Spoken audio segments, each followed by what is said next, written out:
The co-host and guest for today's show of the Illustrious Gentleman, Jason Gonzalez, Gonzo. You're listening to the Illustrious Gentleman. It's a podcast co-hosted by comic book artist Scott Godleski and myself, comic book artist Ryan Cody. Scott currently wrapping up a run on Young Justice for DC Comics, and he's also the co-creator of Copperhead for Image Comics. I'm the colorist of the Image Comics series Family Tree. And Copperhead and Family Tree are both available at all fine comic shops all over the world, also digitally on Comixology and through Amazon. Follow the show on Twitter and Instagram at TIG_show. Past episodes are available at tigshow.com or wherever you listen to podcasts at, and you can become a Patreon supporter at patreon.com/tigshow. There's no reason to ask you what you're drinking tonight. Oh, no, dude, I got a drink. All right, then what are you drinking tonight? Teetotaler. Yeah, well, I don't drink. I'm a Soberman, right? But I figured I had to have something at least semi-interesting to talk about. So I went and got some jarritos. I went and got my preferred flavor, which is tamarind. So I'm drinking a tamarind jarritos today. What are you drinking, man? I am drinking a El Segundo Brewing Company. This is I got this because of the lucha libre angle, although it's not a Mexican beer, but I got the Steve Austin's Broken Skull IPA from El Segundo Brewing Company, El Segundo, California. Oh, nice. 6.7% IPA. It was at the grocery store and I didn't want to make a special trip to the liquor store, so I figured. Gotcha. What's the percentage on it? 6.7. So okay, it's nothing. Kind of middle of the road IPA, right? Yeah, I should finish up work tonight, so we'll see how it goes. It's a nice session beer, as you would call it, right? You can just pound like 4 of those. Yeah, 6.7%. That's pretty sessionable for someone who has a borderline alcoholism problem. Borderline. Yeah, borderline. Okay, sure. All right, we'll call it that. I'm not ready to admit the full time. Right. So have you had that brewery before? Have you ever checked out El Segundo? I have, and I'm on a Twitter thread of other comics pros they just post pictures of their beer, and it's pretty popular among the California contingent of the Twitter thread, El Segundo Brewing Company. I've never even been to El Segundo. I don't even know where El Segundo is. It's LAX. The airport's in El Segundo. So if you've flown to LAX, you've been to El Segundo. Mostly it's just the airport and like a small surrounding community. There's not a whole lot there. I would actually venture to guess that El Segundo Brewing Company probably isn't in actual El Segundo. It's probably adjacent to it or just outside of it. But yeah, it's a cool, it's there's not much there but the airport. Right. Yeah. I have what's it called? I was talking with someone the other day about how movie shorthand for a decayed American city in the 80s was like showing a bunch of empty factories. Like you just if you want to show a city in decline, you're just like, oh, look at all these factories are out of business, so this city is on the skids. Right. I guess that portmanteau was intended, but I have a feeling in like 20 years when they want to show a city in decline, it's just going to be a bunch of empty microbreweries. It's like, oh, downtown, look at all these empty microbrews. Oh, this city really hit some hard times. Yeah, it's going to be, that bubble's going to burst, right? Just like every other bubble. It has to, because they can't. Starbucks and Dunkin' Donuts are closing shops down. You can only expand so far. So, yeah. Yeah, there's only so many like $6, $7, $8 beers I can buy. I can't keep them all in business myself. Yeah. All right, well, this is the part of the show then. And I should say, before we get into Scott just had to bail out today because he's on a strict deadline.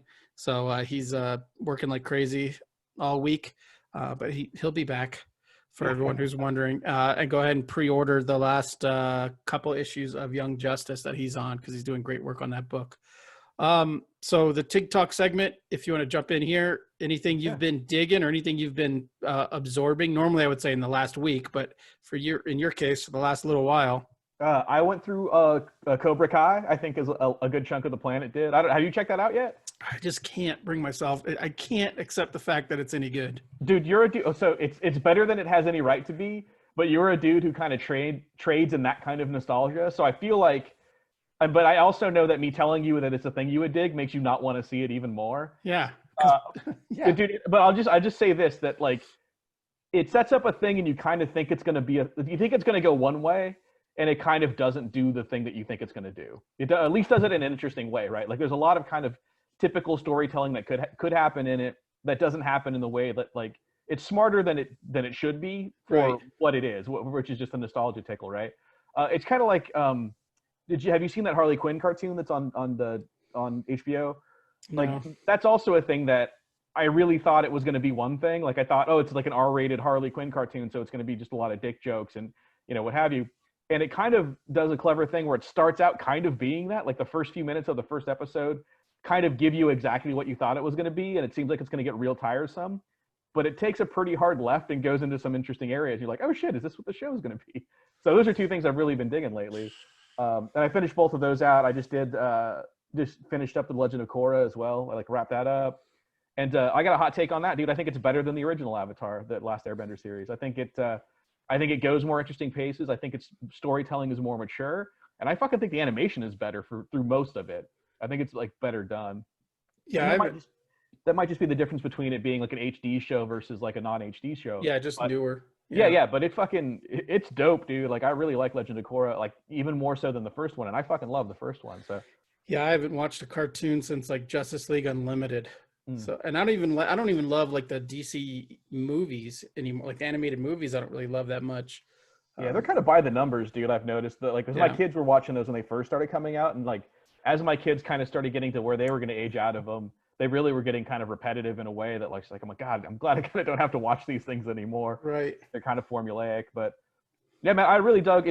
We went through all the Avatars when my kids were like little. Like we rented them on DVDs. That's how long ago. Like we went to Blockbuster and would buy like season 1 and then just power through it in a weekend. So, I have a lot of nostalgia for that. But I never caught Korra because I think the first 3 seasons or first 2 seasons were on Nickelodeon, but then it moved to like Nickelodeon's website only. It was hard to see. Like it just wasn't around. Right. I don't know why, because it's a really good kind of mature, like complex, like show in a way that the first one had its moments, but the first one definitely is more kid based, and I think Korra is kind of more teen, young adult kind of based. And yeah, man, I really dug on that. So that's what I've been consuming. Haven't picked a comic book up since I think I got Hedra. Did you read that from Image Comic? No. It's like an almost wordless comic done by Jesse Longerman, I think his name is, or I hope that's how you sort of pronounce it. But yeah, it's like a 2-color comic, and it's like almost Golden Age size. Like it's pretty big. And he originally had done some on newsprint, but I got the Image one, which is just on that kind of shitty Image paper. Right. And it's just like this wordless comic about kind of people leaving the planet and encountering this kind of more godlike being, and then kind of like getting involved with them, and then ultimately becoming like almost godlike to then go back to Earth that we had fucked up, which is the reason we left it in the first place. Kind of, it was really kind of this open-ended, almost more like poetry than prose, but the way the guy uses panels in that to like kind of weave in and out of time is kind of one of the smarter usage of like time management, I want to say, or pacing. I guess is probably a better way to say that. Okay. It's pacing it's pacing in a way that you can only do in comics because the panels both sit next to and on top of each other. And I thought I was like really blown away by like it's taken this long for someone to really explore kind of like comics panels in that way. Like we fucked with color and we fucked with like detail. We've messed with a lot of like ways to explore the medium of comics, but Hedra really kind of explored like panel usage in a way that I hadn't seen in my lifetime. So it's worth checking out. And I think it's like $5. It's not even that much. So I think it's from Image, so they've got to be around somewhere. Yeah. So speaking of comics, I went to the store today to pick up some stuff I had ordered that I didn't end up loving, but the owner of my LCS tossed me a copy of a new book, just like, hey, read this. If you like it, I'll add it to your pull list. So I got home and I read it, and it's hang on, let me grab it. All right. So normally I would never even, and it's not a thing. And by the way, the Image paper is not shit. It's the shittier of the Image papers. So anyways, this is a Boom comic, which I would never pick up because there's issues with Boom as far as I'm concerned with paying creators and stuff like that. Yeah. But I got to read it for free, so I thought I would check it out. It's called We Only Find Them When They're Dead, and it's by Al Ewing and Simone DeMeo. Yeah. And the artist does the colors as well. It has a color assistant listed, so I don't know if that's Flatter or if they tag team the colors. But it reads almost like a Guardians of the Galaxy pitch that Al Ewing couldn't get going at Marvel, because it has like giant god beings, kind of like Celestials, and then it's got like space crew. So it's all like, it's totally my jam. It's like outer space sci-fi with giant like beings and shit. Yeah, aren't they like harvesting their organs to like do shit with? Yeah, it's basically like a black market where they're harvesting all the parts of these dead gods and just selling them on like a market. And so the book follows like a crew of like an autopsy ship, they call it, and they basically are just doing all this shit. So it's really great. I mean, it's the art's great, the concept is fun, it's right up my alley with like hard sci-fi.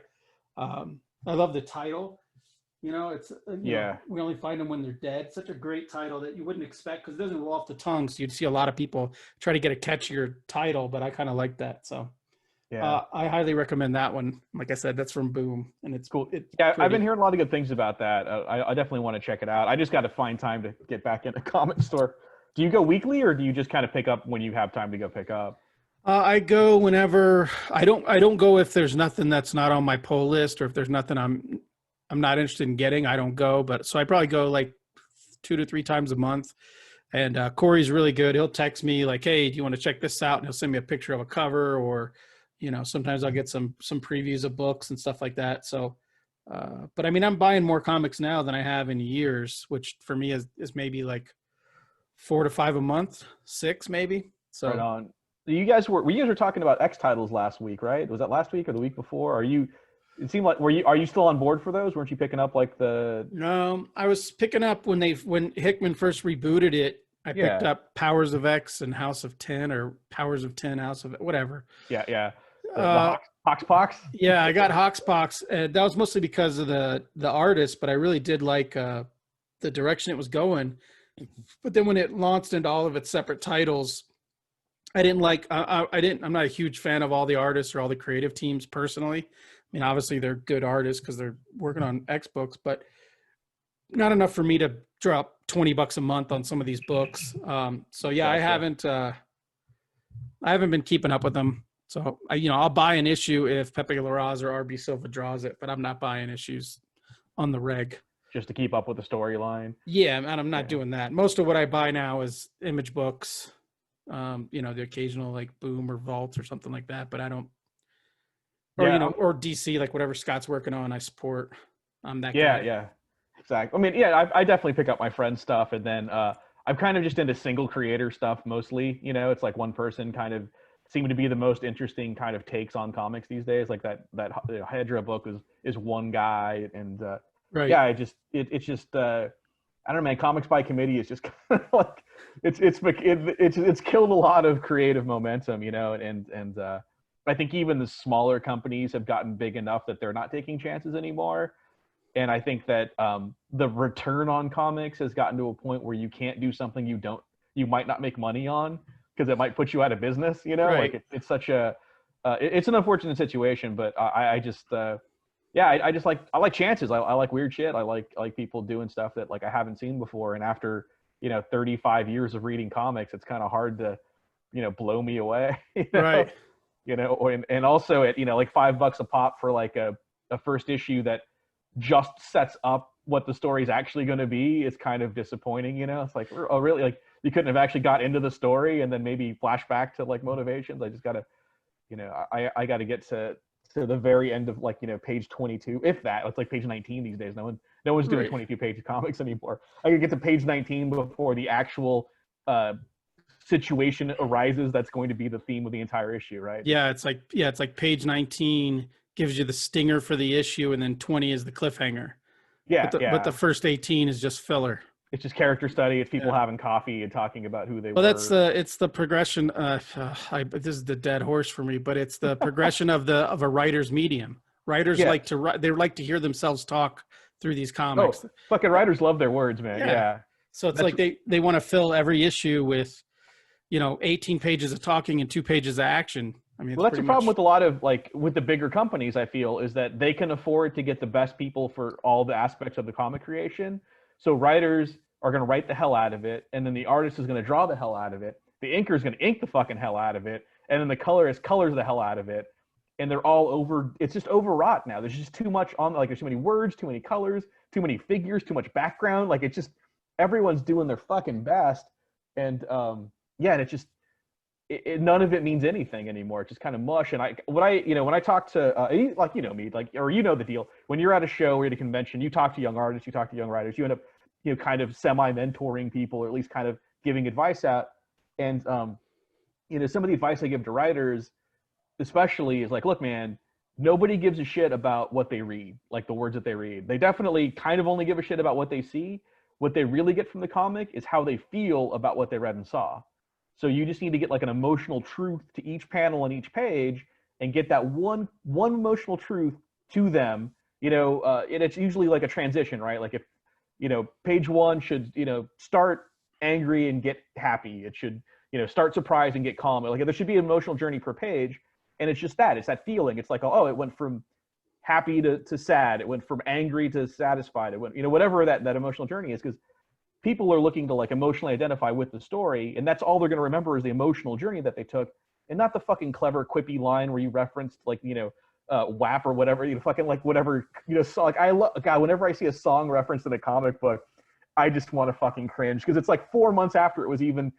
Someone's talking about flossing, and you're like, all right, cool. I guess that like this timestamps this in like 2019 for sure. Just today I saw a comic book panel, and it was Red Tornado. And so this is from probably like 20 years ago. Oh shit! Is that the one that was it where he has his little daughter with him? No. It took me like dude, remind me to tell you like Red Tornado daughter story. But go ahead. Sorry. So this is Red Tornado, drawn by Todd Knock. Oh, okay. So probably 20 years ago, but on his chest, it's like he had been punked and someone spray painted Hanson Rules. Oh Jesus Christ. and we were looking at that and we're like, well, that's going to age well in future collections, Yeah.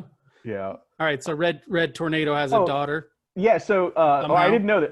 I know fucking Red Tornado is one, like he's got a Supergirl-esque convoluted like a Donna Troy-esque convoluted backstory. Right. Where it's like, well, he's so he was like a robot, but then someone put the personality of like Ma Hunkel in him at some point, and I don't know, dude. And then he was like a bad guy and a good guy. Anyway, Red Tornado is a fucking mess. But someone posted a couple pages from like a 1970s Justice League story where the postscript on it, this is like the epilogue, is all the heroes sitting around talking about whether or not the Atom should tell his soon-to-be wife his secret identity.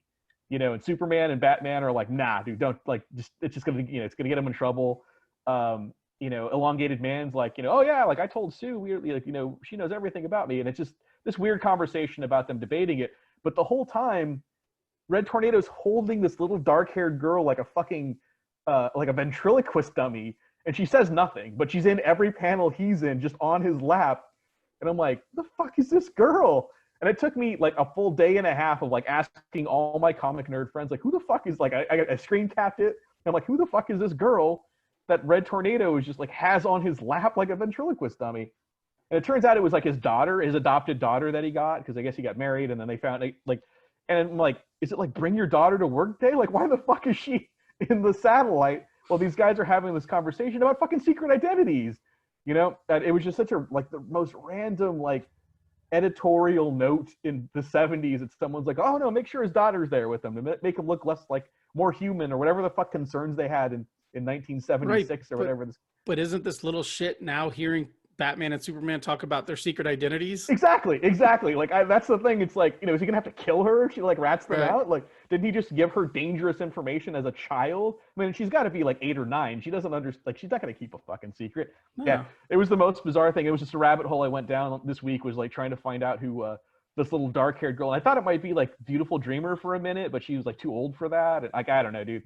It was a lot to take in. And then I'm like looking at like the DC database, and it has the issue number, but it doesn't list her as a character. Like, it lists all the characters, but only lists like the important heroes.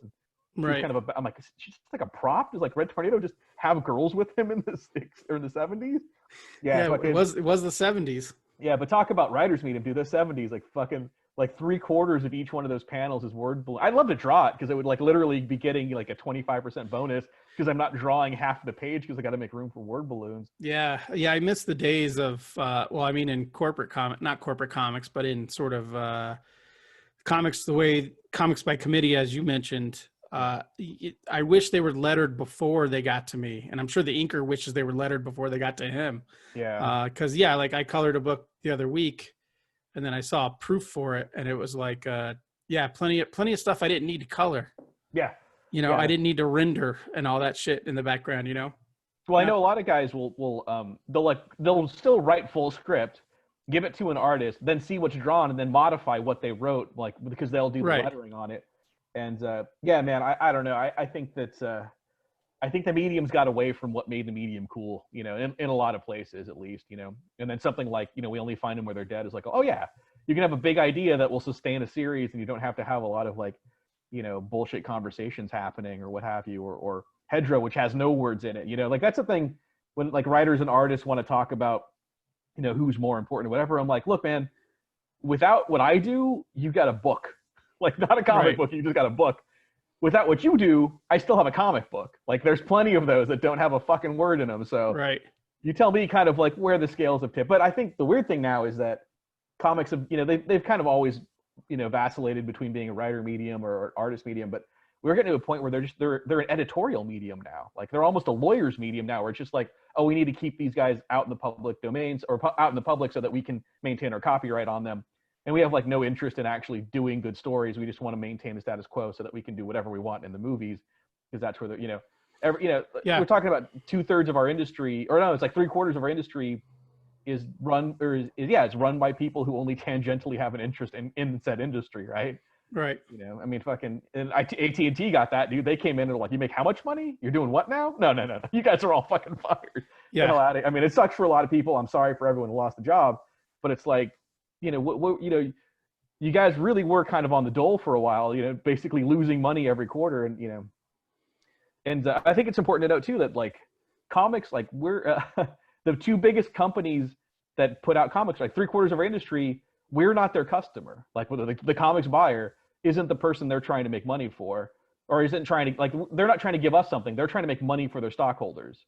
Like that's who their customers are, right? Not us as the buyer. We're a means to which they get to give money to stockholders, and they have obligations that go well beyond our interest in comic books. So yeah, we're not even the end user. Like our refusal to buy them doesn't fucking even matter. You're like, I'm not gonna buy your shitty comics anymore. Like, okay, that's fine. Like we don't really make them for you anyway. So, I don't know. Sorry, man. I got really down in the dumps. Yeah, man. The guy who's usually down in the dumps isn't even on the show today. So we got to keep it up. All right, so let's talk about this whole episode it's the Jay Gonzo show. All right. So we're going to talk about your Hand of Destiny. Yep. Your Kickstarter. But before we get to that, educate our I assume our listenership is mostly white, middle-aged males. What's the biggest difference between lucha libre and like typical American fake wrestling?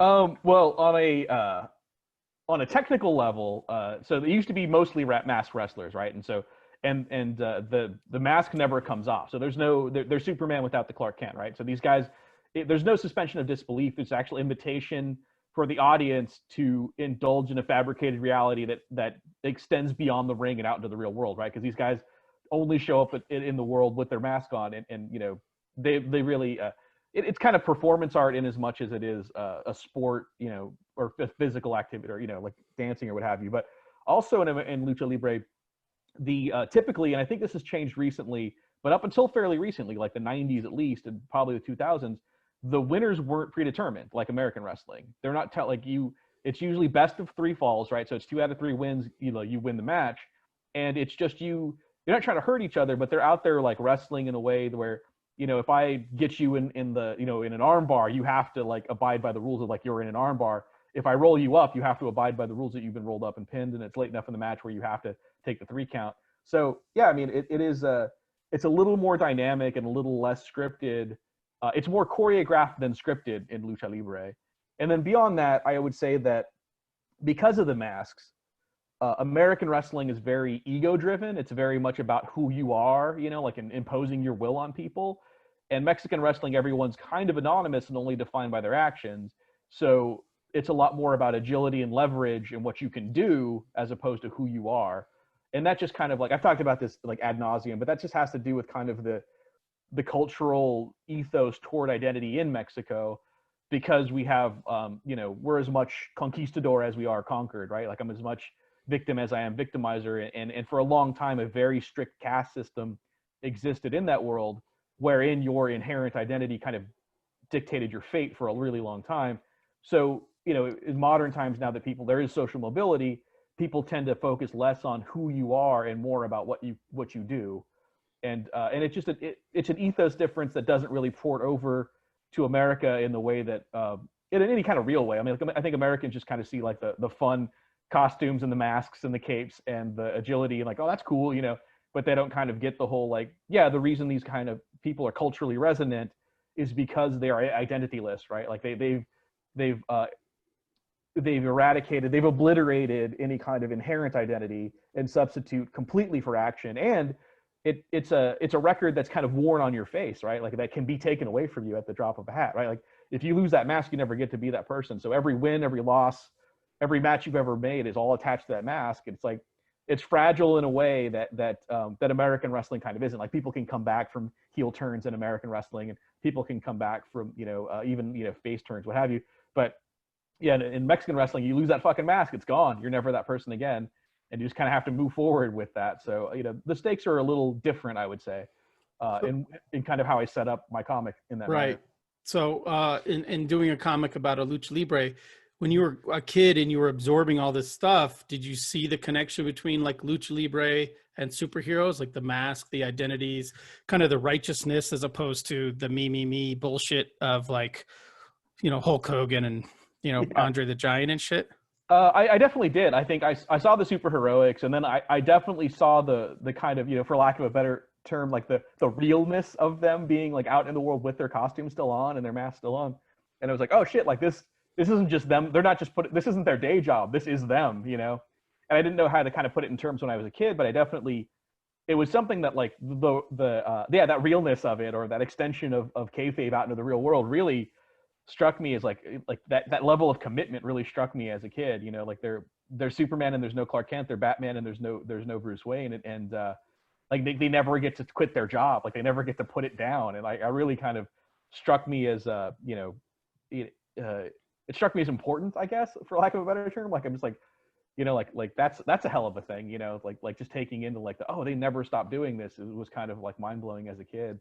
But I mean, I loved American wrestling too. Like I started watching wrestling in the, WWF days and Hulk Hogan and, like him I came on, I think right before Hogan got the title from Backlund, right? Isn't that who gave it to him back in 82, 83? Yeah, sorry.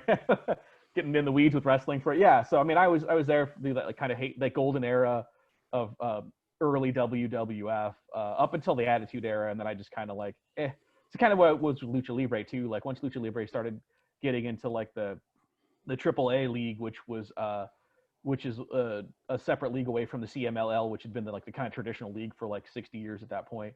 This kind of like, like killer clown masks and shit like that, and like more blood and kind of brutal. It was like the hot topification of Lucha Libre, and I was like, I'm kind of done with that for a while. And they've come back to a little more traditional, as has American wrestling. They got away from like extreme matches and blood and guts and half naked women and that sort of thing, and swearing on TV. Like they kind of do a little more family friendly product these days. But right, I definitely saw the contrast. I don't know that I could have articulated it back then, but it definitely felt different than watching American wrestling, not just because of the mask, but just because of the way everything kind of went down.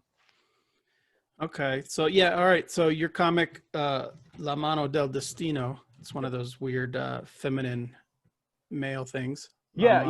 I always tell people though, like I've had people, like white people usually, explain to me it should be El Mano del Destino because Mano is, and I'm like, look, I want you to go in the bathroom right now. There's going to be a sign that says wash your hands, and then it'll have a Spanish translation underneath it, and it's going to say lave los manos. Like it's los, like I don't know why. It's weird. It should. Yes, it should. But fucking don't tell me it's not la mano. So right. Anyway. So you So you self-published the first 6 issues over the last couple of years, and now you're doing a Kickstarter for the trade. Yep. So what is it other than financial considerations, which have got to be, I'm sure self-publishing 6 issues wasn't easy. So other than the financial, the option for people to pre-order and prepay, what does Kickstarter offer that other traditional means of distribution don't? Well, it allows me to get out of the direct market, that kind of like, because I could have, I had a spot in Diamond for the first 2 issues. I was self-publishing, but I was in Diamond, and I could have got my spot back and I could have solicited that way. But the Latinx market has just been so underserved by the direct market for so long that their ears kind of aren't out for any messages. So the conventional wisdom is Spanish language comics don't sell, period. That's what they say. And I would say that Spanish language comics don't sell in the direct market. Like, that's kind of my caveat, right? Is that yes, they don't sell, but like, they don't sell in your world, and your world is a direct market. And that's kind of an echo chamber of themes and success that people do know a lot about, but even that's going away, right? Like, it's being replaced by the book market. So anyone who tells me at any point what their take on like how comics work at this point, I'm like, no, you're telling me how comics worked, not how they work. Because unless you're like Raina Telgemeier, like, you don't know how the fuck it's like, you don't know how to be successful at this. Even if you're DC or Marvel, they don't know. I mean, like, as seen by what would happen at DC, like, nobody knows how to be successful at this now. The whole world is changing. So because of that uncertainty and the hit that the direct market is about to take, with DC possibly pulling back, you know, we're losing, you know, probably at least 10%, if not 20 to 30% of the direct market is just going away, man. Like, it's just not going to be there. And I wish every comic shop owner luck, and I hope they can still pay their bills, man. But it is a seismic shift in a way that no one could have anticipated, and will have to be reckoned with at some point. And anyway, besides that, so it's just not there for me, nor is it there in the way that it was even before me, right? So I just wanted to get in a position where I can get the word out to the market directly that will appreciate it. And I knew that had to be outside of the traditional direct market channels. Like, it's just not, you know, even if I get like a big news coverage on CBR, I don't know that audience reads CBR, because it hasn't been talking to them for, you know, 15 fucking years. Why would they go there to listen now? So I'm trying to get like things like this. I'm trying to do podcasts where people who are just into cool projects are listening and be like, hey, check it out. Like, you know, and honestly, that's my big sales pitch, is just check it out, you know, like, and if it's not for you, I get it's a niche thing, you know, but it is for some people. So, you know, I'm buying like Facebook ads, and I'm trying to like get out, hit a demographic out there that, like, you know, would want to check it out, but has never stepped in a comic shop, has never even seen a spinner rack, because those don't fucking exist, right? Like, right. So I'm just trying to get the word out as much as I can with a pretty broad net. I'm trying to hit up some news sources that are a little out, like more peripheral to comics, and definitely outside the insular world of the direct market.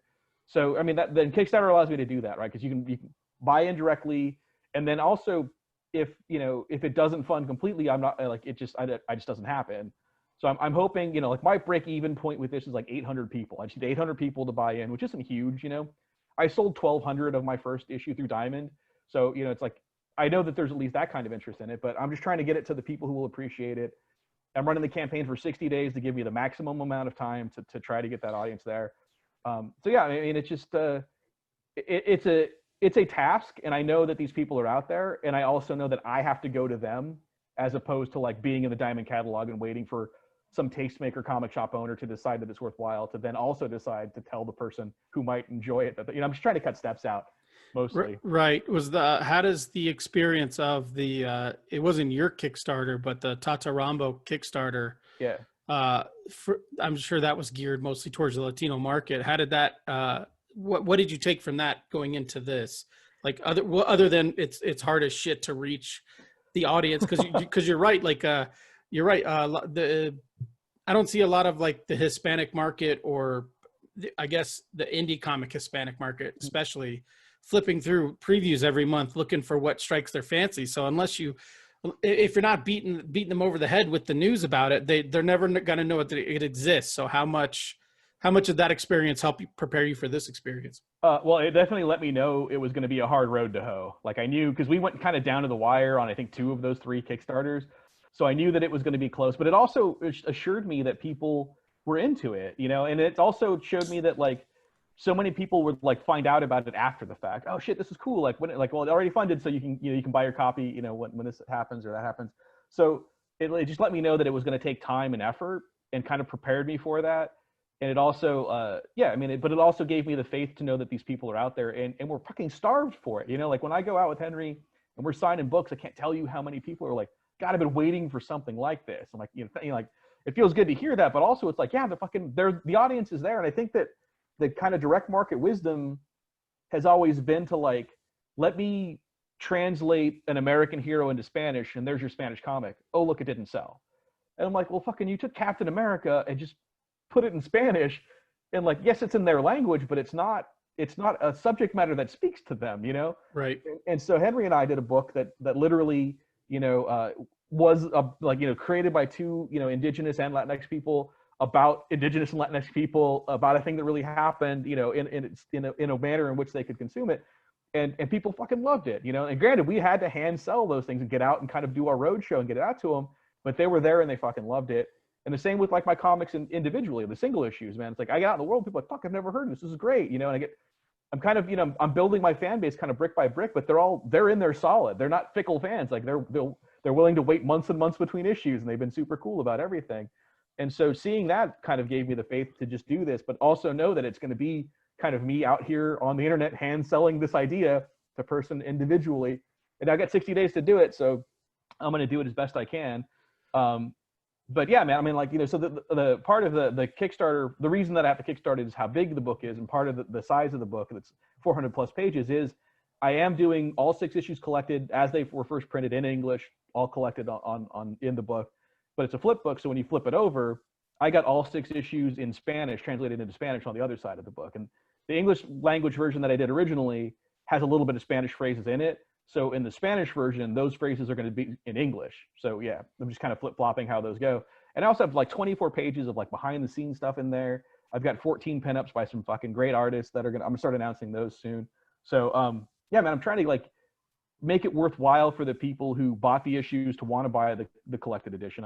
It's slightly oversized. It's got all this bonus material. It's still on newsprint, so it's going to look and feel and smell like the old comic books. But I also want to make it enticing for people who were waiting for the trade or who hadn't heard of it yet. So I really want to give people the best value for their buck. Like I could have easily made the unit price higher for 400 pages. Like I could have easily done, charged like $50-$60 for it, but it's like I'm not trying to I'm not trying to make a ton of money. I just want to stop going broke. You know what I mean? Yeah, like that's one thing. That's one of the notes I had is what I love about this Kickstarter, which as we're recording this, I think it's about a little over 30% funded, maybe like 33% funded. We're 1/3 funded. I hit 34% today. So yes, we are. Okay, we are so 1/3 funded. Yes, we're well on our way. But one thing I love about it is how appropriately priced it is. That's always been my problem with Kickstarter. And there's people listening to this podcast that I did a Kickstarter that I'm late on. I understand that. This isn't about me. But when I was putting my Kickstarter together, it was very important to me to, if someone can go buy a little manga for $10, or let's say 3 issues of a comic costs 15, I'm doing the equivalent of 3 issues of a comic in black and white. So I'm only going to charge 12 for it. I'm not going to charge, but I mean, yours is perfectly priced. I think it's $35 for the trade, something like that. 35 for 400 pages. Yeah. I see Kickstarters where they're like 60 pages priced at $25 or 48 pages priced at $25, and they're hardcover. Like, keep your hardcover 48 page slimline book for X amount of dollars, and give me something like you got that's cheaper. It's a better deal than even if you took out you take out the flip book portion of it, you still get 6 issues for $25 in a trade. And 24 back. I mean, that's it too. Even if you just want the English or if you just want the Spanish, right? You still have like 24 pages of back matter where like, it's not me just printing the script, because the script isn't in there. Like I don't have a script. I work Marvel style with myself. It's all the questions that people ask me about. How do I pick my color palette? How do I get this printed? How do I set my files up? Like I literally have a diagram on how I set my Photoshop files up and how I do my art. And I also have like a lot of the history that went into it and all this stuff. And I've got 14 pinups by some great artists. Yeah, I've got an introduction by Evan Dorkin. Like it's going to be, or a forward by Evan Dorkin. Yeah, it's even at half the book, it's going to be worth the price. And then you're also getting like a Spanish language version of it or an English language version, whatever half you don't. Like at some point, Kickstarter became like food trucks, where you're just kind of always paying more than you should. Exactly. And it just bugs the shit out of me. It's like I can't get a burger for like $6 down the road. I got to pay 12 because you're parked in a parking lot and you're playing hip hop. Like, fuck, man. Like I don't know. So I don't get like why that has to be. But it's the same with my single issues. Like most people who self-publish their own indie comics charge at least $5 for them. I kept mine at $3.50 because that's the price of a fucking comic book. Is $3.50. Why should mine be more? If I want to say I'm as good as a Dark Horse comic, then it needs to be priced like a Dark Horse comic. Yeah, there's a whole thing between charging bespoke prices, but if you want to be held up on, if you want to, that's the exact comparison. You're not trying to say my book is better than Hellboy. You're saying my book should be on the stands alongside Hellboy, so it should be priced competitively. Yeah, I don't want to be in the like, oh, these are okay but overpriced, but you're helping an artist. Like, I don't want anyone's fucking charity. I don't want their pity. I'm giving you a cool fucking thing at a reasonable price for every tier that you can get involved in. Like, I'm not overcharging anybody and hoping people will like know that they're supporting it. Like, and you're not supporting me. You're just paying for the book. You know, if this all prices out and funds the way it should, like, I've got like maybe a 5% wiggle room just in case like something price-wise shifts on me. But honestly, if at the end of the day, if once I lock all the prices in and the number in, if I can do shit like edge print or like blind and boss, like I'm going to start cranking up the quality of the book. I'm just putting it back into the book. I just want people to have like, again, I want them to feel good about the thing that they have, because comics, any kind of entertainment aren't really about the thing that they are. They're about the experience and the way that you feel walking away from it. And I just want people to feel like they got their money worth and that it was cool and that they've got a cool art object at the end of the day. And not just, I gave them some, like, let me just tell my story at you. Like, nah, dude, I want to give you an experience more than I want to tell you a story. Right. Like, yeah. So going back to like the Kickstarter I'm doing, I'm kind of approaching it, the comic portion of it, I'm kind of approaching it. So the Cartoonist Kayfabe podcast, I'm kind of approaching it in kind of a way of like, it's a new way for me to tell a story. I'm going to do a story. It's not a 24-hour comic, but I'm not spending 5-6 hours a page on like a 3-panel, you know, manga page or something like that. So it's more of like a storytelling. I'm working shit out and you're going to hopefully enjoy the story as I work things out. And cause it's really becoming one of the last, for me, it's probably becoming one of the last things I'm going to draw for a long time. As coloring takes over, I prefer to color. So for me, it's kind of like, you know, just working some shit out, having fun, doing what I want to do. For the first time in a long time, I don't have anyone to answer to on this comic. So I'm looking at it kind of like that, kind of like DIY, have a bunch of fucking fun, do it. You, as much as you're a storyteller, you're also a designer. Yeah. So in the way you approach this project or any project, do you think about it like in a Chip Kid design section first? Or do you think about it like, let me draw the comic and then everything else I'll design afterwards? Or is everything thought, you know, is it a design package first, or is it a comic first and then? Well, I use my design expertise because I've got nearly 30 years of graphic design experience under me. I've worked 25 plus years in ad agencies and you know, various kind of design houses, including like a toy and comic company. So that's kind of just baked into me. But really what it was is when I approached the comic, I knew that I wanted it to be set in the 1960s because I knew I wanted to talk about lucha libre. It was going to feature a world where lucha libre is the most important thing. And to me, the heyday of the luchadors, the 1960s, when like El Santo and Blue Demon are making movies, and they have this kind of like, in all of those movies, there's this like swanky jet age Mexico that never really existed. You know, you're like, it's like a swinging like London or something. Yeah, exactly. Yeah. But it's like downtown Mexico, and you're like, that's a fucking soundstage. But it's just like ultra modern. Everyone, like, you know, everything from like their kitchens have all the best new appliances to the couches are all everything is like brand spanking new and super clean and modern, and I love that. So I wanted to fabricate a world that like looked like that 1960s Mexico, and kind of also tweak it to a version that had where lucha libre is like the most important thing that happens in that world. So I wanted that kind of I wanted it to like not only happen in the 60s, I wanted it to look like it happened in the 60s. So I deliberately started drawing like old 60s Marvel house style, and I deliberately started writing it like Stan Lee wrote it, just all this operatic bombast. You know, I get to use phrases like the purveyor of purloined promises, you know, just shit that like nobody says, but just looks so good on a fucking comic book page. So I started doing that, but then I'm like, oh shit, I should make it look like old and shitty, like it was printed the way it did, you know, like because the blacks are just a black plate, it's not a built black, and so you can see the colors underneath them. Yeah. And the colors always like pick a little bit because those plates are shit and that paper's terrible. So there's like a lot of like holidays and picking that happens in the colors, and you can see that all multiplying on this like slightly yellowed uncoated newsprint. And I did it on newsprint, so you can feel the tooth of the paper and you can smell the ink that's in there because it's absorption print and not evaporative print. And all of that is just all my graphic design experience. Like, how do you make a thing look shitty and old? And it was so much so that like my printer kind of freaked out when we first got the proofs. He's like, oh, this is screwed up, buddy. And I'm like, no, it's perfect. That's exactly how. He's like, they're trying to like crank the blacks down, and they're trying to like overprint the black, or they're trying to like, adjust everything so it looks right, because they're printers in the modern age and they want everything to be perfect. Right. And, this is exactly how it needs to look. So by the time issue 3 comes around, they're fine with it. They're like, oh, that looks great. Like, yes, it looks like garbage, but that's how it's supposed to look. But yeah, so you can smell the ink in there too, and like it's like a whole experience. Like you're looking at an artifact from a time that didn't exist, and so from the trade dress of like the way that I designed my logo to be on the cover, not only the logo for the comic, but my publishing company's logo. Like I wanted it to look like an old 60s company and not like super modern. And the trade dress has kind of got like an EC kind of format where you can see the Hand of Destiny written down the side and like the way that it's numbered. I wanted everything to feel period appropriate, from the wrestling styles to the art style. The only thing that I did is I took that kind of limited 60s color palette, those kind of like 24 colors they used to do, and I just shifted them all into like a Latino color palette because I really wanted to have a kind of a bright, vibrant pageantry of like Mexican culture and Mexican wrestling, especially because whenever you see Mexico in an American movie, it's always shitty sepia tone brown, like dusty and dirty. I can't tell you how much that upsets me, especially like that James Bond movie Spectre, where like in the beginning they're the Day of the Dead parade. It's all brown and shitty looking. I'm like, yeah, how the fuck do you have like the brightest holiday on screen and it just looks dull and dingy?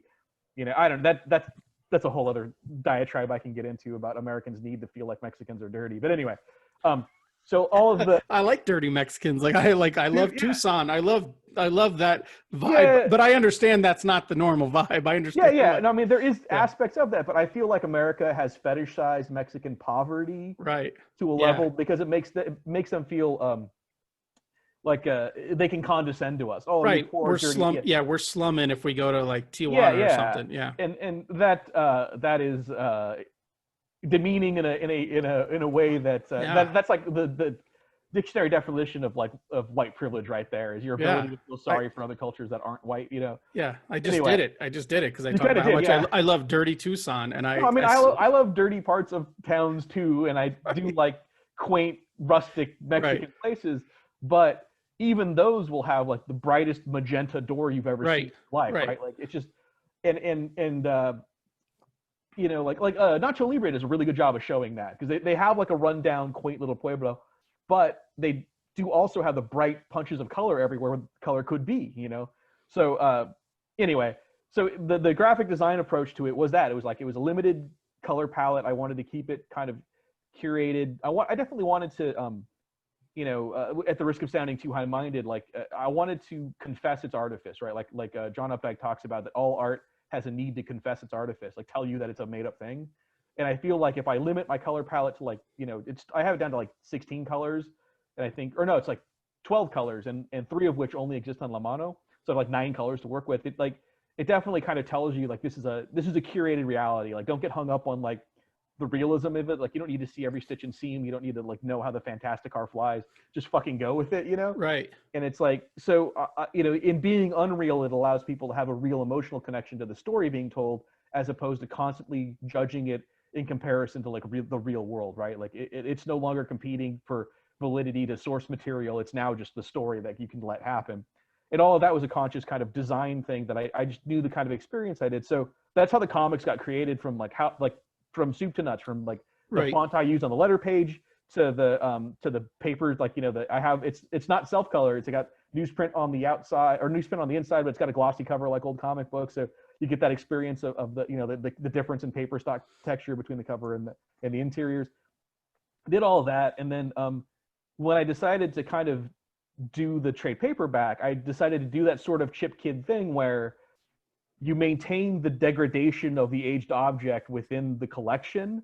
You don't scan it and try to fix it. It's like they still have the same design aesthetic to them, but then everything that contains it is done in a kind of cleaner, modern style. But my modernity is still that 60s aesthetic, but in a more, but a less comic book 60s aesthetic, and now a 60s design aesthetic. So I'm using like mostly like 60s fonts. I'm using Helvetica and Garamond are my fonts, which are very old fonts that you could have found back in the 60s. And they were very commonly used house fonts, like for type houses.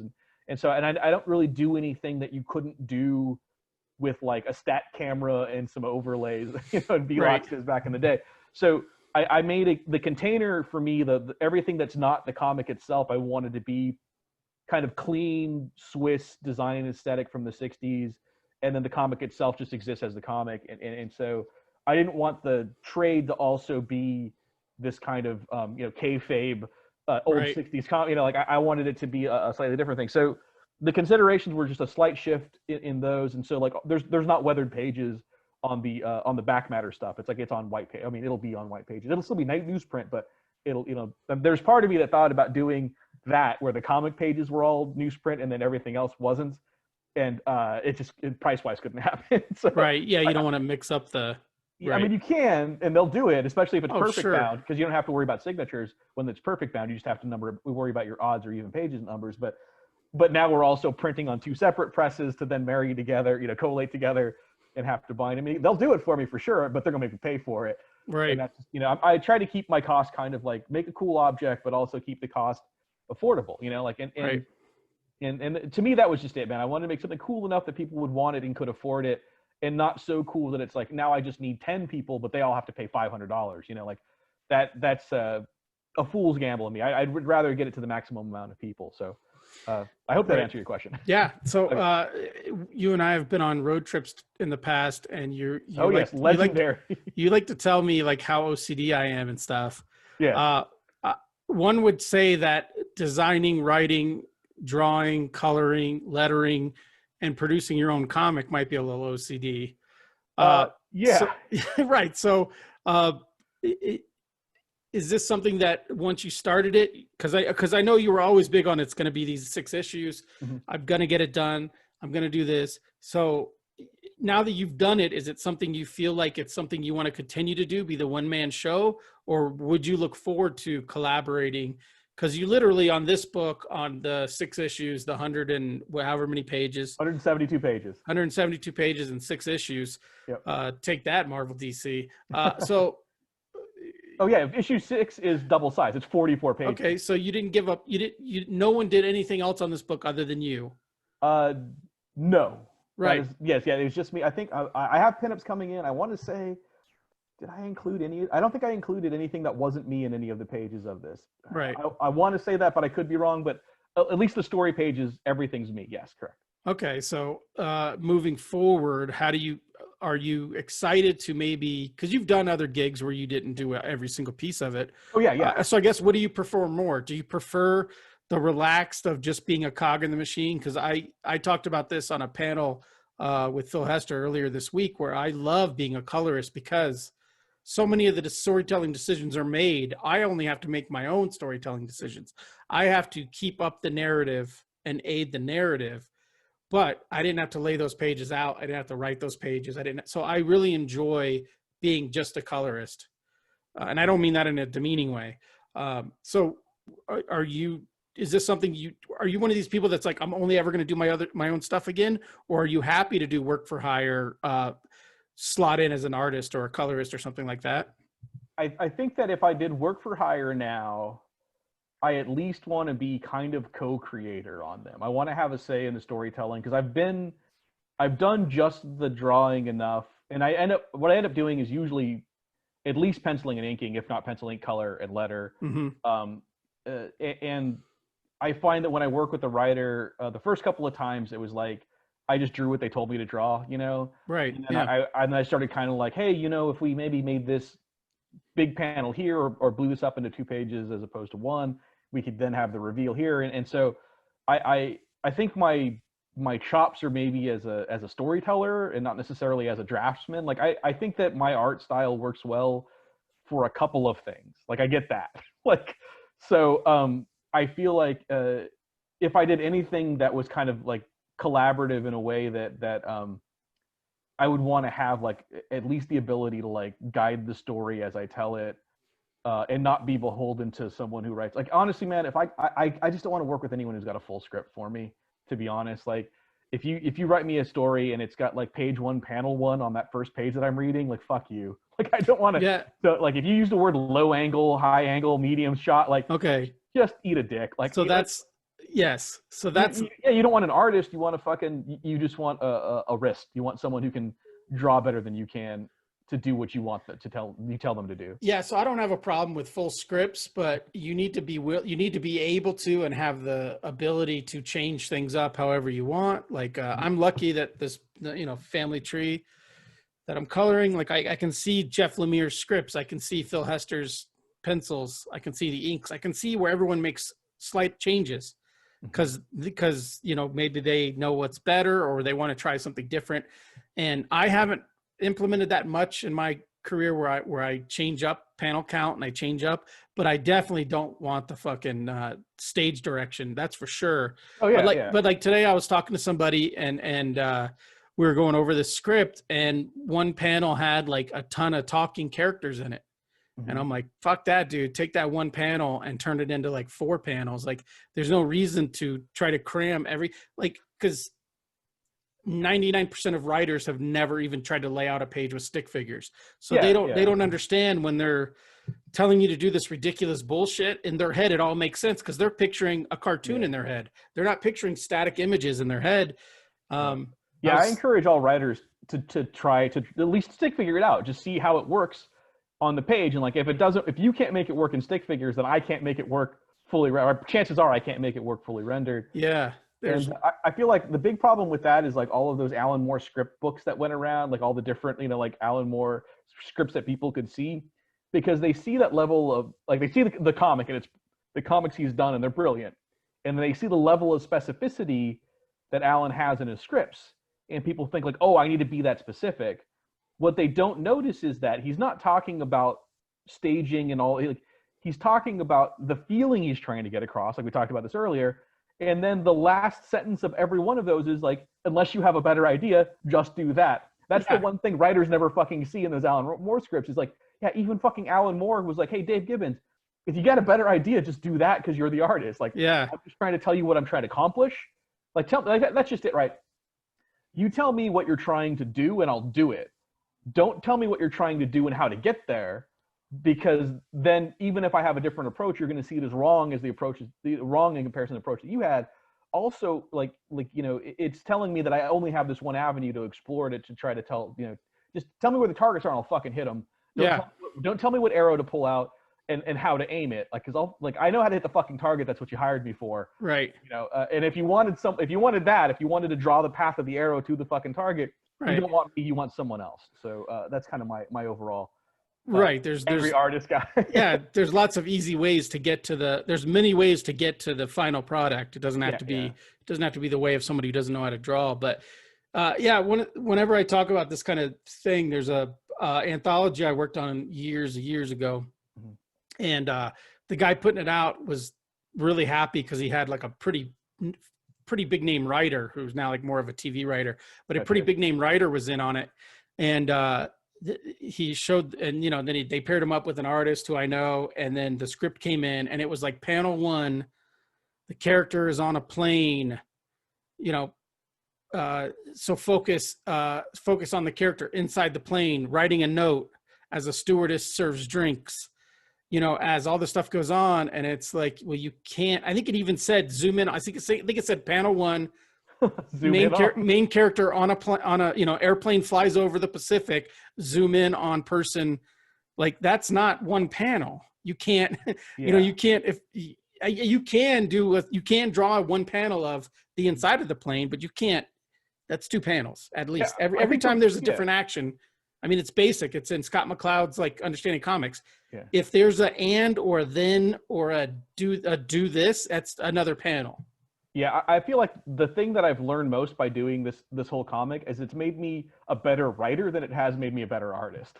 Because I definitely like in kind of writing for myself, and it's allowed me to like kill my darlings. Because there's a couple pages in like issue 4 where I'd written like this full kind of like descriptions and things I wanted in the panel. Like I'd written out like the text that was going to be in each of these panels, and then I drew the page and I looked at it and I'm like, I just need a fucking word. Like it says everything right there. So I just I know to kill that. And I think that like as I started doing that, I would start thinking like, oh, what can I show so I don't have to write anything here? Like what is an easier way to kind of convey this one kind of and again, it's that what emotion do I want out here? Like like do I want to show that the guy feels lonely right now? Do I need him to like say something that conveys that he's lonely? Or can I, like, is there a visual shorthand for the idea of loneliness that like, I can just draw like this simple little, like him taking a second toothbrush out of a cup in his bathroom and dropping it in the trash, like what, that's a scene right there. Like scene 1, picking up a toothbrush, scene 2, dropping it in the trash. That tells you everything you need to know about that guy. he had someone else in his life who's not fucking there anymore, right? Like, do I need to like have him have a phone call and explain like, oh, we dated a long time, I don't know why she left? Well, no, fucking, you give me 2 panels and I can give you a world of fucking information. And yeah, I do have, you know, pithy things to say about the heartbreak condition and what that might mean to you, but nothing's going to resonate more with an audience than them watching someone drop a second toothbrush into a trash can. Right. Yeah. And going back to your like visual storytelling, and you were talking about the comic earlier in the show about how you pace through panels. Yeah. You know, that's a whole different page. If he picks it up and then the next panel he drops it, that's a different thing than if he picks it up and then you have 4 repeated panels of him looking at the toothbrush. Oh yeah. Yeah. And then dropping it. That's a whole different, without any words, it's a whole different story, you know? Yeah. And I tell you, no, you know, most writers I've dealt with, you know, are going to have him say something because they're being paid to write. They're trying to write the hell out of the comic. And I think good writers, you know, it's like that old Abraham Lincoln thing that he like, sorry for such a long letter. If I had more time, it would have been much shorter. Like, it's like that whole idea. It's like, yeah, man, fucking edit. So, and I mean, I feel like I could feasibly work with somebody as a writer in the future. Like, you know, and me being an artist would definitely allow me to like see what they've done, know what they're good at, write a story that's catered to what I see in their artwork, and then let them do their fucking thing, right? Like, if you look at movie scripts, they don't have camera angles and camera movements, or like most of the time, they're just the dialogue. The director is the guy who decides like where the camera goes, and you know, actually the DPs do, but you know, they're, you know, it is part of their job. And I think that the artist's job in comics is as the director, and I think that too many writers want to also be the director, and it muddies things up. And you know, good work gets done. I shouldn't say that all comics are shitty and stuff, but I think that good comics almost happen despite the system that's in place right now, instead of not because of it, right? Right. Especially superhero comics. You see a good run on a superhero comic these days. Yeah. It's, you know, you're like, oh shit, that, like, look at how cool that was. Like, right. Do you see how great that worked out? Yeah. So yeah, it's almost an anomaly as opposed to like just how things are done. So, but I don't want to shit on anyone. You know, everyone's trying their best. I think that people are just kind of misinformed as to what the other person does. So to answer your other question, so having done all of these, with Lamano, having done all 6 issues and kind of like fleshing out the weird world that he lives in the way that I have, I kind of like want to just sit on him. So I think any Lamano that comes out is going to be me. So much so that I've actually, in the comic, like the luchadors are famous, and so they have things like cartoons about them, right? So there's a little bit of the cartoon that exists in their world in the comic book you get to see, and it's a very 60s style cartoon. Like, it looks like an old UPA kind of cartoon. It's also slightly polished version of what really happened in the events. So you see this kind of Disneyfication of like the events, and you're like, so not only does it become commentary on the show, but it kind of becomes commentary on commentaries. But I like that kind of metafiction. And so in the interims, I have another series of I know it's coming. There's another 6-issue series I have in me. I know what it's going to be. It's coming between now and then, and I'm not soliciting it or going to start printing it until I'm done with it. Like, I don't want people waiting for issues anymore. So I'm just going to chip away at it. While I'm doing that, though, I'm going to do a newspaper strip that happens online on Instagram, and that is going to be the strip from the newspaper that exists in his world. So it's not just continuations of his story in the world of Mano del Destino. It's the actual, like, if you bought the Lucha Soul Times that happens in Lamano's world and you open the comic section up, this is it. And so it's this fantastical version of him in the newspaper where he like lives in this penthouse in downtown Mexico City as opposed to the house he lives in.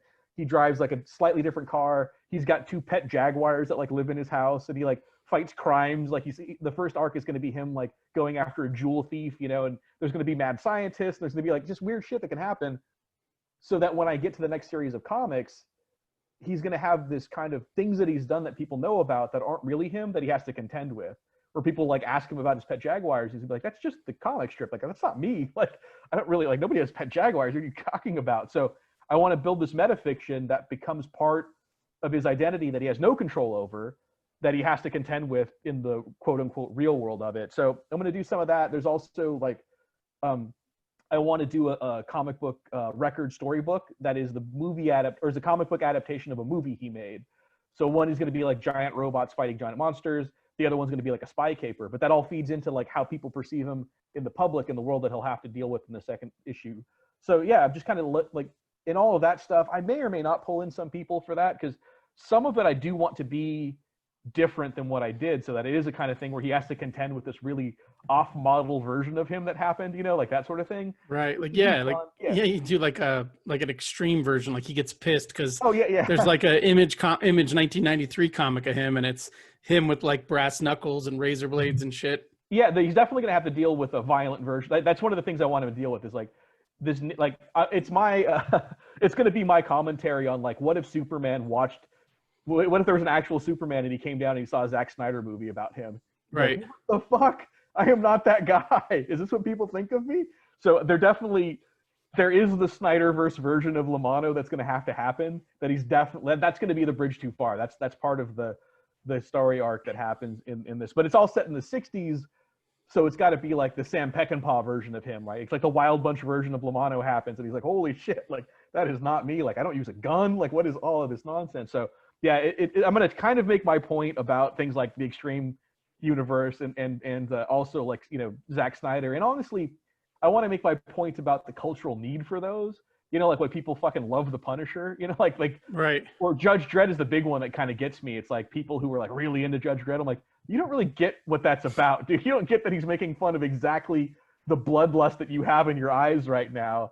Or martial law is kind of that same thing too. But yeah, I just want to have like, again, this comics, man, I can do all this weird meta commentary and metafiction within the fictional world because I run it all, you know, but I also like, I do want to maybe open up smaller projects where I can see other people do other things with them. And honestly, just kind of give them carte blanche, give them like here's kind of where I want it to start and end. Go nuts, you know, give me the Sam Peckinpah script for the Lamano movie that's like super hyper violent, like, you know, and it ends in the hail of bullets like Bonnie and Clyde. So yeah, I'm down for that, but getting people involved and committed, it's part of why I ended up doing the comic myself in the first place. I had started like 8 or 9 other projects that kind of went nowhere because, you know, the writer had to do something else or the inker had to do something else. And it just, once the idea of Lamano happened, and I was, he actually started off as portfolio pages I was taking around that every editor dug but wanted to see more of, and to the point at which Dark Horse asked me to flesh out the whole first issue because they maybe wanted to carry it. So that's what got the first issue done was Dark Horse's interest, and they ultimately passed. But then in fleshing out that first issue, I kind of got the whole story straight. Like I knew what I wanted it to be. And then in doing that first issue, I'm like, well, fuck it. I can do everything and I want it to get done. So I'll just do everything. I mean, right. Basically the decision was just, I want it to get done. So I'm going to fucking do it. And then I have no one to blame if it doesn't get done except for me.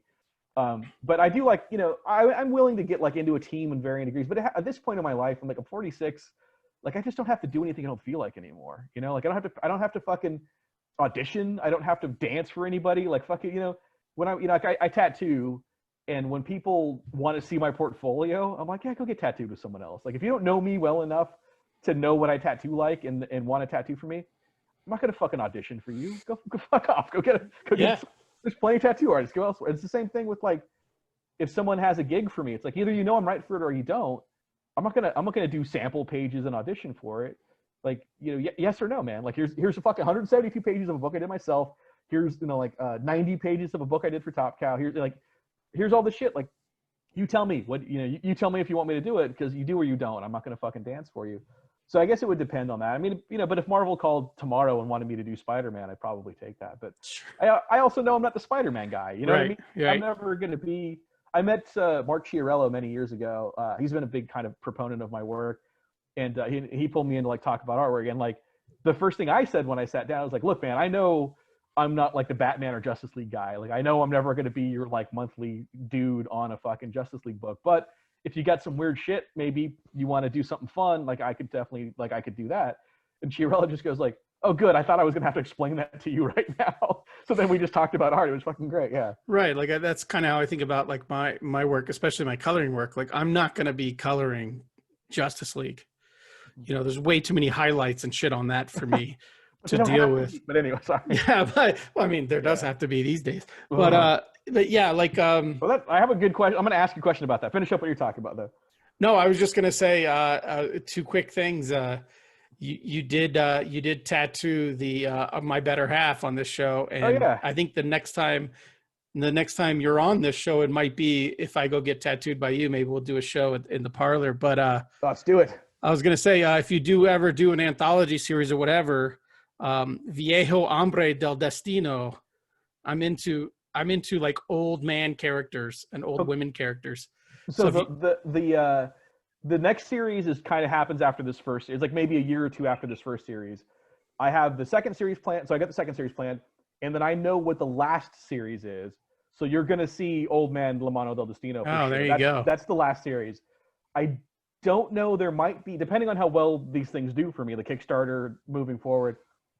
There might be another one between the second and the last one. There might be two more. I do have ideas for those, but I definitely know how it ends, and I know what the second one is going to be. Whether or not there is ones in between those, it kind of depends on the success and my health. I mean, I'm coming up on 50, dude. Like, I don't know how much drawing I want to do, but yeah, you don't have many. You don't have many years left. You're on your last leg. Yeah, for sure. Well, I'm just saying, like, how much hunched over an artboard do I want to be? Sure. Like, yeah, dude. Also, as an old man, I definitely like, you start thinking about your legacy. Like, what am I leaving behind? And I think as a wrestler, like, your lifespan is short. Like, not everyone can be El Santo and wrestle till they're 65 or whatever. But but he was a dude who did that. And I also like those guys who do hang in there, like those Ric Flairs who just fucking do it until they can't anymore. And yeah, man, I like that. Like, what do you do when you've kind of outlived your usefulness kind of thing? Like, I was trained to be this one thing and I'm the best at it, but now I can't do that thing anymore. Like, right. What's left for the rest of that, and kind of like those decisions. So I'm definitely going to explore those themes, because ultimately the whole story is about identity and destiny. So I have to get to the end of his life, right? Like, that has to happen. So, yeah, you'll definitely see. I mean, we started at the beginning of his life. It happens within this first series. You're definitely going to see the end of it. But yeah, man, I'm also with you in that kind of like old man kind of, so raging fun. Against the dying of the light kind of thing. So fun. There's so fun characters. All right. Before we get around wrapping up here, what did you have a question for me about coloring? Oh yeah. I think you were just in general, like, you were saying how they have to look like that. Do you think, I kind of contemplate this. What would you think if, like, Marvel and DC both just hired, like, artists who were good artists and not necessarily like at their house, like default house styles, right? Because DC's got a default house style, right? Marvel a little less. Like, what if there's that sameness went away and they cut their titles down? Do you think the direct market would like that, or just fucking revolt? Well, I guess I would say revolt, only because they don't care. So it wouldn't even be they wouldn't even revolt. It just, they don't care. Like, I don't think the dude who buys the dude who's been buying 12 issues of Detective Comics every year for the last 20 years, he doesn't give a fuck who's writing that book or who's drawing that book or who's coloring that book. He's going to buy that book. So as long as that book is out there, it's going to sell, which I think is part of the reason. I mean, this is all conjecture. I don't know anything, but it seems like DC is paring down to its core. If it doesn't have Batman, Superman, or one of those tie-ins, or like this death metal shit that's happening, if it's not one of these books, they're not interested in it, right? Because those books will sell no matter what. Yeah. Okay. But so. Yeah, like Spider-Man's going to sell no matter who's on it. Right. But so I don't really necessarily, as sad as it is to think about, I don't necessarily think creative teams really move the needle the way that people in the industry think they move the needle. Yeah. I mean, do you, well, I guess, let's say that they got good creative teams and then just took the reins off, and they're like, guys, just do good Spider-Man stories. It doesn't have to be continuity. I think sales would increase. I think you would get new readers. Okay. I think so too. Yeah. That's why I kind of, part of me in the perverse sense wants the industry to bottom out. You know what I'm saying? Where it's like, it's Jack in Stan's office in the 60s going like, they're going to close us down next month. So let's just do what we want and not give a fuck about like sales projections or whatever. And they end up redefining the entire comics industry, right? I think that, putting, all those image guys on bullshit books initially, ultimately, got them to made them do cool things with shitty characters to then be able to take on Spider-Man and the X-Men and what have you. Right. So, I mean, it's like, that's why if Marvel called me tomorrow and said, hey man, we want you to do Spider-Man, I'd be like, I'll tell you what, why don't you, like, it's like, all I can do is fuck Spider-Man up, right? Like, I can't make that better. Like, give me a Sunfire comic. Give me a Two Gun Kid comic. I'll do you a 6-issue miniseries, because all it can do is better than what Sunfire and Two Gun Kid are doing for you right now, right? Like, and I've got pitches ready to go. for a bunch of Marvel and DC characters. Should they ever ask me, like, hey, this did pretty well, would you ever want to do something for us? DC calls me like, yeah, dude, I want to do a fucking Buona Beast comic. I got that shit ready to go. You're not doing fuck all with Buona Beast right now, and I can at least make you some money on it, or at least make him kind of popular and cool again. You know, I've got fucking, I've got that Sunfire comic ready to go for Marvel, should they ever call. I got a Two Gun Kid comic ready to go. I got a U.S. Agent comic ready to go for Marvel, but I guess they're making a TV show about him now, so... Yeah, I think the way comics, maybe not monetary, well, it seems like it doesn't matter to the corporations how much money they make. Yeah. They just want to cover their bottom line and whatever. But I really think the best way for comics as an art form to go forward is, and I think I read this in an interview with Becky Cloonan from a couple of years ago, where she said, do away with monthlies if you can. I have that's hard, and that's really hard for comic shops. Yeah. But basically, give everything the Hellboy treatment. Everything, have creators pitch finite stories that aren't tied to continuity, and then you team up a Becky Cloonan with a Scott Snyder or whatever for their dream 6-issue series. Okay. Yep. But then you don't release it as a mini series on top of regular Detective Comics. It takes the place of, because I mean, they're already changing out art teams every 6 months, every 12, so they don't give a shit about an art team on a run for 30 issues. So if you're going to do that, just make the book trade chunks. Okay. So pitch me your story. No more than 4, no more than 6, no less than 4. So we can package it. And it doesn't have to be tied to continuity. It can be a Jason Todd Robin story set in the 80s. It can be a Batman Beyond story. And then you don't have a Batman Beyond comic. You have a Detective Comics arc set in the future. Like, continuity, I think, more than anything, fucks up comics. Oh, for sure. Yeah. And slavish devotion to it, especially. But it's so weird because the idea that it matters to anything other than people who honestly fucking are going to be there no matter what you do, right? Like, the people who give a shit about, continuity, they're the guy who's buying 12 issues of Batman a year. Like when Hoxpox came out, I mean, I have the comic I collected I have 300, not 300, I probably have 200 in order issues of Uncanny X-Men, right? From like the 180s to like the 300 somethings. I have every issue for every month of that, like 15 years. When Hoxpox came out and rewrote everything, it didn't bother me one fucking bit. Because I still have those comics. I still have Dan Green and Mark Silvestri and Outback X-Men. I still have, because to me, that's the greatest X-Men. Outback X-Men, Dan Green, Mark Silvestri, fucking Gateway spinning his fucking didgeridoo thing in the air, creating teleportation panel. Like, that is the best X-Men for me, right? Yeah. But nothing can take that away. So who gives a shit if that really happened in this fake fucking reality anyways? Who cares? So just give me perfectly trade-sized creators who want to do that story. So you get a creator who has one good X-Men story in him and it sells really great, and then you tell them, oh, well, we need another 2 events out of you and another 12 issues, and we'll just rotate your art team willy-nilly. It's going to get watered down. It's going to suck. So just... Yeah, that's the thing that kind of kills that, is like, you'll get a good art team, like, or, good art writer team on something, and then it's the other shit that ends up fucking them up, where it's like, hey, we know you guys are going good on the X-Men story, but we need you to cross over with Power Pack this month. And I'm like, fuck, really? I got to put the power... I mean, granted, that Power Pack issue with Wolverine in the snow is kind of fantastic, but it's Barry Windsor-Smith. What can you do? But anyway, I remember seeing like Power Pack in an X-Men issue and just being like, what is this nonsense? It doesn't always work well, or whatever, right. Fear itself fucking crossover you got to put in your story that really comes out of nowhere because it maybe doesn't fit in there. Yeah, that kind of event-based comics, like, I feel like, we talk about the Golden Age and the Silver Age and all that. I think at some point, the early 2000s till maybe maybe 2000, 2010, 2015 is going to be known as like event age comics. Like, that's just when everything had to be like the most amount of like crossovers, right. But even now with the new X-Men crossover, I was thinking, like, they just relaunched the books. Like, what the hell? And then someone told me, well, it's been a year, so it's the annual X-Men crossover event. And I'm like, fuck, man, just give me a good story with a good artist. Like, this is all bullshit. But anyways, that's how you fix comics, ladies and gentlemen, is good creators on books they're passionate about.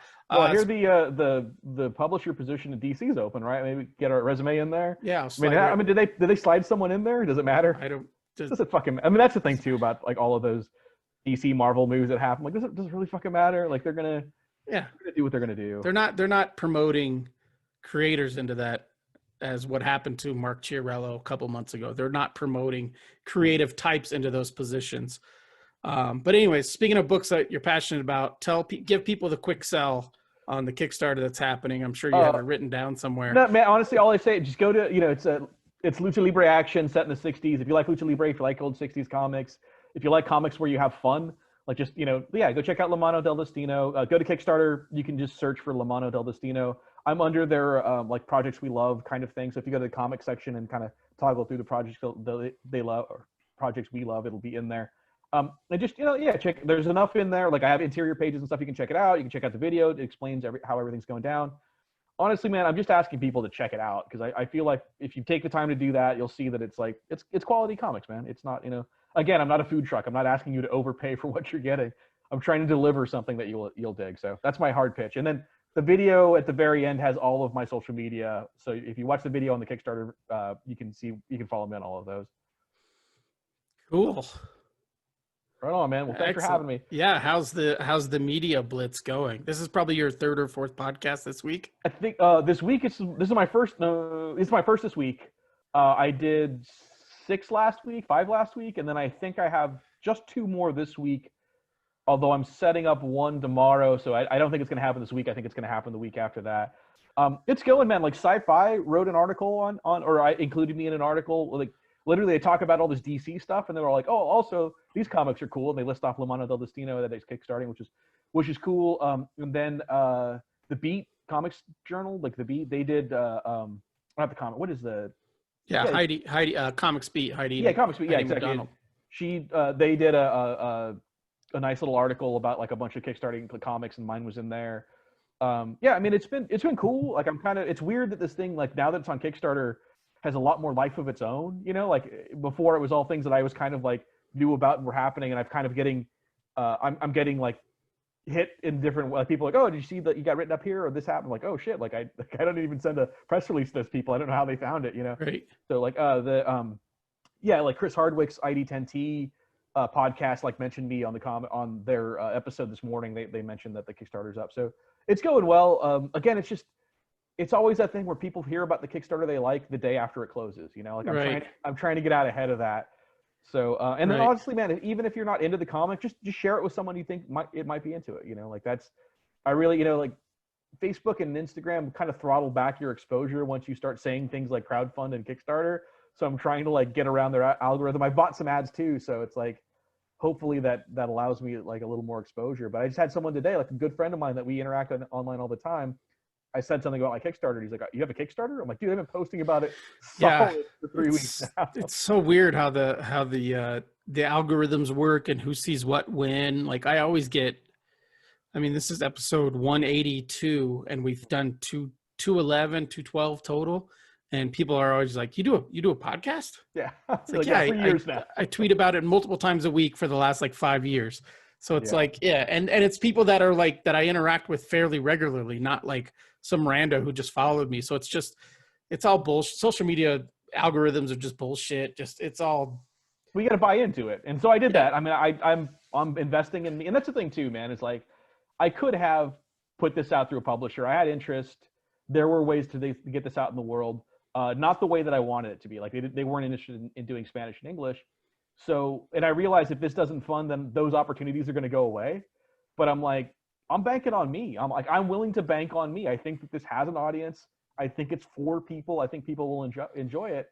I just have to try to get it to that 800 of them. That's all I need. I think I've got close to 200 now. I get 600 more people. That's all I need to do. So yeah, if you're listening to this, thank you for listening to all of this.